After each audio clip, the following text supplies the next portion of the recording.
কিংবা বাংলাদেশকে যদি পণ্য সরবরাহ না করে তাহলে বাংলাদেশের কি পরিণতি হবে? বাংলাদেশে প্রায়শই মাঝে মাঝেই ভারতীয় পণ্য বর্জনের একটি ডাক দেওয়া হয়, ভারতীয় পণ্য বয়কটের একটি ডাক দেওয়া হয়, কিন্তু বাস্তবতা সম্পূর্ণ ভিন্ন। ভারতীয় পণ্য ছাড়া আমাদের একজন ইন্ডিভিজুয়াল ঘুমাতে যাবার আগ পর্যন্ত জীবন প্রায় অচল। প্রথমত একটি কথা বলে নিই যে ভারতীয় তুলা ছাড়া আমাদের যে রপ্তানির প্রধান লাইভ ব্লাড গার্মেন্টস বন্ধ হয়ে যাবে। আমাদের ইন্ডিভিজুয়ালদের ব্যক্তি কিভাবে ভারতীয় পণ্য দ্বারা প্রভাবিত, ভারতীয় জামা কাপড় পরে ভারতীয় পণ্যের ডাক দিচ্ছি। আরে ভাই, আমার তো ভারতীয় পণ্য বর্জনের ডাক দিলে আমি যদি প্রথমত বলি আমার তাহলে জামা কাপড় খুলে ফেলে দিয়ে ভারতীয় পণ্য বর্জনের ডাক দিতে হবে দিগম্বর হয়ে। আপনি কি সেটি পারবেন? পারবেন না। কিভাবে সেটি বলছি। বাংলাদেশ একটি আমদানি নির্ভর দেশ। শুধু বাংলাদেশ না, পৃথিবীর সব দেশেই সকল পণ্যের স্বয়ংসম্পূর্ণ হয় না, প্রত্যেকেই আমদানি করতে হয়। এমনকি যুক্তরাষ্ট্র পর্যন্ত আমাদের এই অঞ্চল চীন থেকে সর্বোচ্চ আমদানি করে, তো আমরা তো সেখানে নস্যি। গত বছর আমরা 23 সালে $62 বিলিয়ন পণ্য আমদানি করেছি পৃথিবীর বিভিন্ন গন্তব্য থেকে। মাসে প্রায় থেকে মূলত আমাদের শিল্প প্রতিষ্ঠানের যে যন্ত্রপাতি, মূলধনী যন্ত্রপাতি এবং প্রযুক্তি পণ্য আসে। আর দ্বিতীয় গন্তব্য ভারত। ভারত থেকে আসে প্রধানত ভোগ্যপণ্য, শিল্পের কাঁচামাল, পরিবহন সামগ্রী, কনস্ট্রাকশন ম্যাটেরিয়াল ইত্যাদি নানান কিছু। চীন থেকে 25% আমদানি হয়, ভারত থেকে 18%। ভারতকে আজকে যদি অর্ডার দেন, আগামীকালকে তারা ট্রাক লোড দিয়ে দিতে পারে। 3 দিনের মধ্যে আপনি আমাদের পোর্টে খালাস করতে পারেন পণ্য। এই সহজলভ্যতার কারণে ভারত থেকে বৃহৎ আকারের পণ্যের প্রভাব কতটুকু? আপনি একজন ব্যক্তি রাতে ঘুমিয়েছেন, সকালে ঘুম থেকে উঠলেন, সকালে ঘুম থেকে আপনি যে জামা কাপড়টা পরে উঠলেন, এর সুতাটা কোথাকার, এর তুলাটা কোথাকার? ভারতীয়। অনেকে লুঙ্গি পরেন, লুঙ্গির সুতাটা ভারতীয়। শাড়ি পরেন, শাড়ির সুতাটা ভারতীয়। জামা পরেন, জামার সুতাটা ভারতীয়। অর্থাৎ ভারত ওয়াশরুমে যে ব্রাশটি করেন, যে পেস্টটি ইউজ করেন, সেটি হয় ভারতীয়, নয়তো ভারতীয় কাঁচামাল।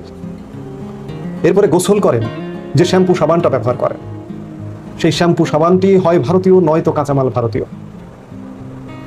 গোসল করে ফ্রেশ হয়ে নাস্তার টেবিলে বসবেন, নাস্তায় তো অনেক ভারতীয় খাবার কোনো না কোনোভাবে জড়িত থাকে।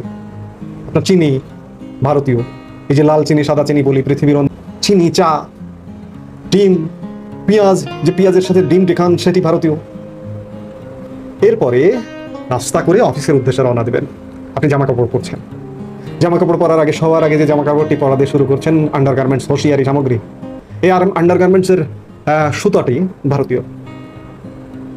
এরপরে অন্যান্য যে জামা কাপড় পরছেন সেগুলোতেও ভারতীয় প্রভাব কোনো না কোনোভাবে থেকে থাকে। এবার অফিসে যাবেন বাহন, ঢাকার ধানমন্ডি থেকে মতিঝিলে যাবেন একটি বাসে, সেই বাসটি কিন্তু ভারতীয়। আচ্ছা, আপনি বাসের যাত্রী থেকে একটু উন্নত সিএনজি অটোরিকশায় যাবেন, সিএনজি অটোরিকশাটি কিন্তু ভারতীয়। অথবা আপনার ব্যক্তিগত মোটর বাইক বা মোটর সাইকেল আছে, স্টার্ট দিয়ে ধানমন্ডি থেকে মতিঝিলে যাচ্ছেন, সেটি কিন্তু ভারতীয়। ধরে নিলাম আপনি একটু ভেতরের যে আন্ডারগার্মেন্টসটা, সেটার মধ্যে ভারতীয় প্রভাব আছে, ফেলবেন কিভাবে? অফিসে গিয়ে চা খাচ্ছেন, চা, চিনি কিংবা দুধ, সেটি ভারতীয়। দুপুরের ভাত খাচ্ছেন, ভাতটি খাচ্ছেন, আমাদের একটি মিথ্যা কথা বলা হয় যে আমরা চাল উৎপাদনে স্বয়ংসম্পূর্ণ। হ্যাঁ, আমাদের চাহিদার বড় অংশটি মেটায়, কিন্তু চালের বাজারে যখন অস্থির হয় তখন আপনি ভাত খাচ্ছেন অফিসে, সেই চালটিও ভারত থেকে আসে। আপনার অফিসের যে চালটি আপনি বিভিন্ন কোম্পানির প্যাকেট কিনেছেন, ওই প্যাকেটে যে ভারতীয় চাল নেই, এটি কিভাবে আপনি নিশ্চিত হচ্ছেন? এরপরে অফিস শেষে আবার বাসায় ফিরছেন ভারতীয় যানবাহনে, ভারতীয় জামা কাপড়ে। বাসায় এসে চা কফি খাচ্ছেন ভারতীয়, বাসায় এসে টিভিতে সিরিয়াল দেখছেন ভারতীয়। পড়াশোনা পড়তে গেলে আপনাকে ভারত থেকে আনতে হবে। এরপরে ঘুমাতে যাবেন, ওই যে ভারতীয় জামা কাপড় পরে আপনাকে ঘুমাতে যেতে হচ্ছে।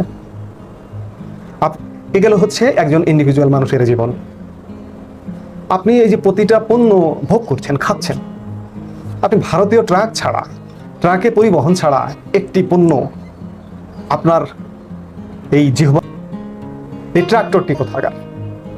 ভারতীয়। অর্থাৎ এভাবে নানাভাবে আপনি ভারতীয় পণ্যের সাথে জড়িয়ে আছেন। ভারত যদি আপনাকে ত্যাগ করে, বাণিজ্য সম্পর্ক ত্যাগ করে, আপনাকে পণ্য সরবরাহ না করে, আপনি পড়বেন মহা বিপদে। আজকে আপনি $14 বিলিয়ন দিয়ে ভারত থেকে পণ্য আমদানি করছেন, এটি দুটাই নয়, আপনি আজকে অর্ডার করলে 3 দিন 7 দিনে যে পণ্যটি পাচ্ছেন সেটি 1-1.5 মাসে পাবেন। সেই 1-1.5 মাসে আপনার এখানে পণ্য আসতে আসতে শুরুতে অন্তত পক্ষে আপনার জীবন বিপন্ন হয়ে যাবে। কাজেই মুখে ভারতীয় পণ্য বর্জনের ডাক, কিন্তু জীবন ব্যবস্থায় আপনি করতে পারবেন না সেটি। এই জন্য আপনারাও আমার এই কথাগুলো শুনে, বক্তব্যগুলো শুনে, অনেক কোনো দলের নয়, কোনো দল দাস নয়, কোনো দেশ দাস নয়, আমি বাংলাদেশের, আমি বাংলাদেশি, মহান স্বাধীনতা যুদ্ধের মাধ্যমে অর্জিত বাংলাদেশি। এই যে স্বাধীনতা, এই স্বাধীনতার পেছনেও কিন্তু ভারতের অসামান্য অবদান ছিল, আজকে আমরা অস্বীকার করি। অর্থাৎ আমরা ভারত বলয়ের মধ্যে আবদ্ধ। কেউ যদি বলেন যে আমি ভারতকে বর্জন করে চলব, অসম্ভব। এই যুক্তিটা বুঝতে হবে, যুক্তিতেই মুক্তি, এই কথাটিকে বিশ্বাস করি। কাজেই ভারত বর্জন নয়, ভারত ত্যাগ নয়, ভারতের সাথে সুসম্পর্ক বজায় যেমন অস্বীকার করতে পারবো না, আজকে আমাদের জীবন চালানোর ক্ষেত্রেও অস্বীকার করতে পারবো না।